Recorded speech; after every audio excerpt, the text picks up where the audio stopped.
welcome back to my channel. Kembali lagi bersama saya Chandra Galang. Sekarang tanggal 31 Mei 2020. Di sini saya akan melanjutkan proses dari pembuatan skuter sederhana, yaitu pada tahap finishing maupun atau bisa kita sebut dengan pengecatan sebagai finishing dari skuter ini. Yang di sini saya akan langsung menuju ke tempat pengecatannya atau bengkel pengecatannya. Apa yang akan kita lakukan selanjutnya mungkin tidak akan saya rekam karena mengingat besok kita akan UAS. Video ini mungkin upload setelah UAS.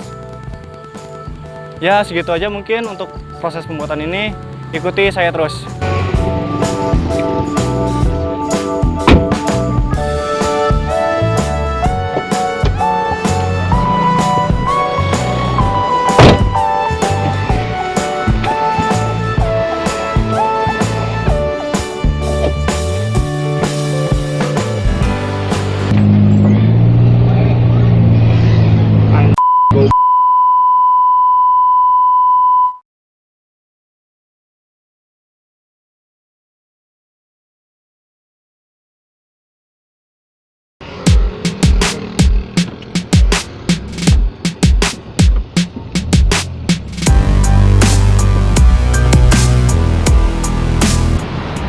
Oke guys, kembali lagi bersama saya. Sekarang saya sudah di depan bengkelnya, tempat untuk mengecat dari skuter kita, merupakan tempat terakhir.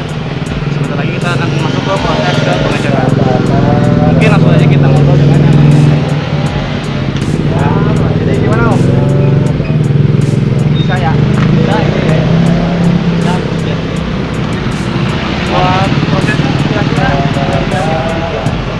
ya guys, buat proses pengecatannya ya kita tunggu aja, kita langsung skip ke video jadinya aja.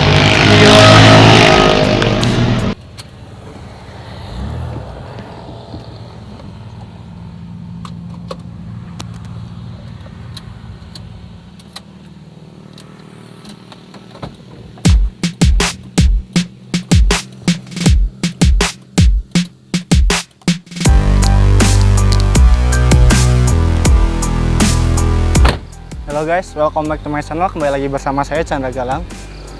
Di video sebelumnya kita telah mengetahui bahwa kita telah memasuki tahap akhir dari proses pembuatan skuter sederhana untuk praktikum proses manufaktur 2020 ini. Yang mana di proses tahap akhir itu merupakan proses pengecatan atau bisa kita sebut dengan finishing lah dari pembuatan proses skuter sederhana ini.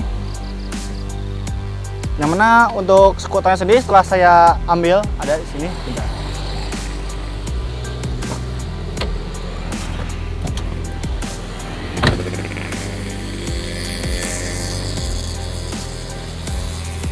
Oke, cukup berat untuk ukuran skuter dengan berat seperti ini. Jadi seperti ini penampakannya, mungkin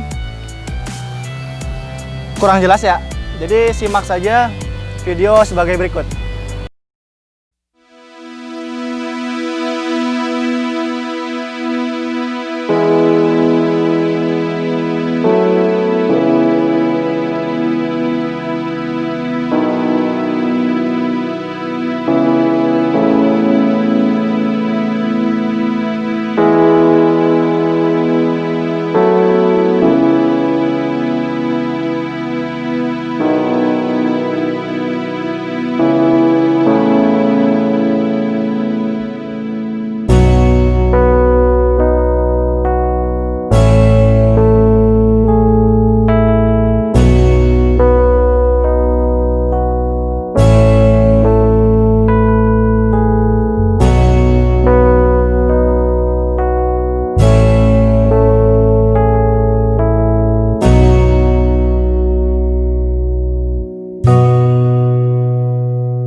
Oke, jadi bagaimana guys untuk skuter sederhana ini?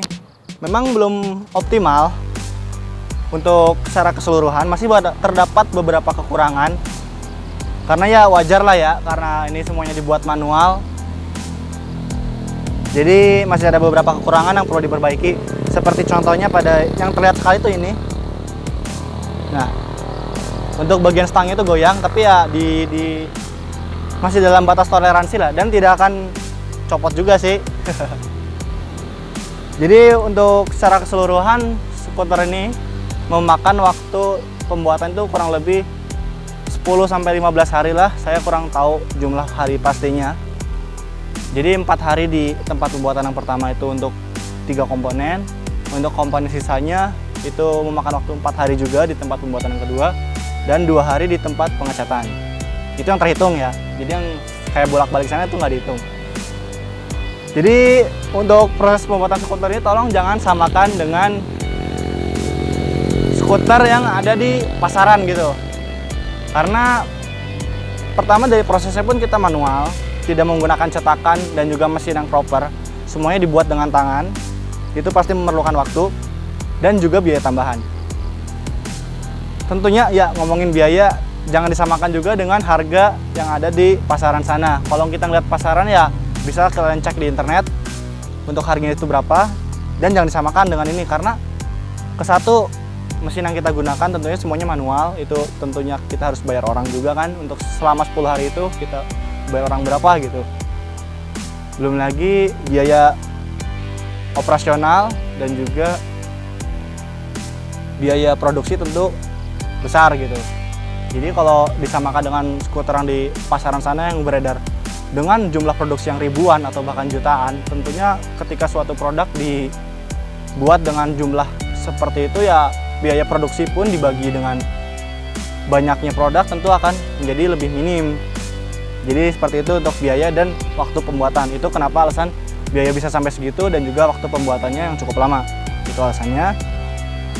Mungkin itu aja untuk proses pembuatannya. Oh iya, satu lagi. Untuk skuter ini tidak semuanya sama dengan yang awal kita desain. Baik itu bentuk maupun ukuran. Ada beberapa bentuk yang berubah. Seperti yang seharusnya runcing jadi tidak runcing. Ini juga ada juga bentuk atau ukurannya itu berubah. Karena perlu kita ketahui dalam membuat sebuah produk itu tidak bisa dari desain. Kita kan sebagai perancang nih, ketika kita membuat perancangan suatu produk, kita tidak bisa merealisasikan itu hal tersebut sendiri kan. Kita butuh orang yang dapat merealisasikannya. Contohnya kedua orang tadi, baik itu 3 orang sebagai pengecatnya juga. Ketika kita menghubungi mereka, itu tahap 1 kan kita masuk ke perancangan. Itu tahap 1.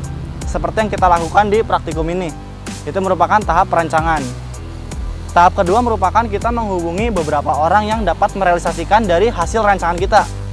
Ketika hasil rancangan kita berikan ke beberapa orang tersebut yang merealisasikannya, nanti beberapa orang tersebut tentunya akan memberi masukan pada kita sebagai perancang.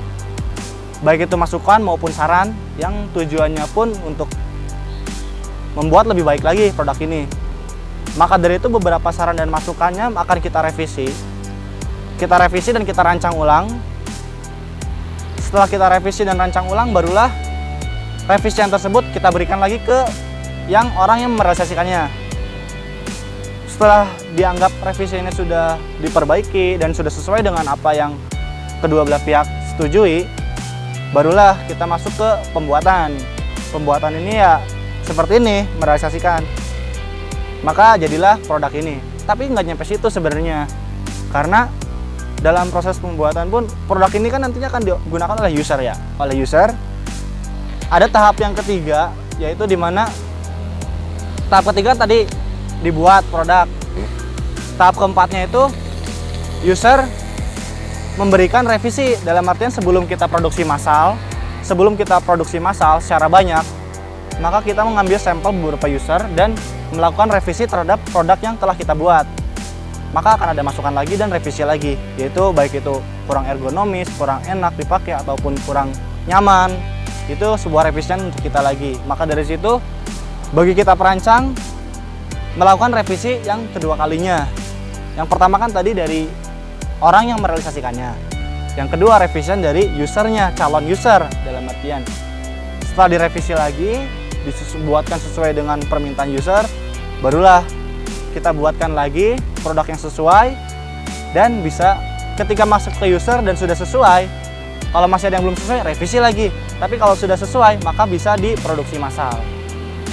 Cukup panjang tahapannya dalam membuat sebuah produk karena ya hal tersebut untuk kebaikan semua gitu. Tentunya kita pun sebagai perancang memerlukan hal tersebut.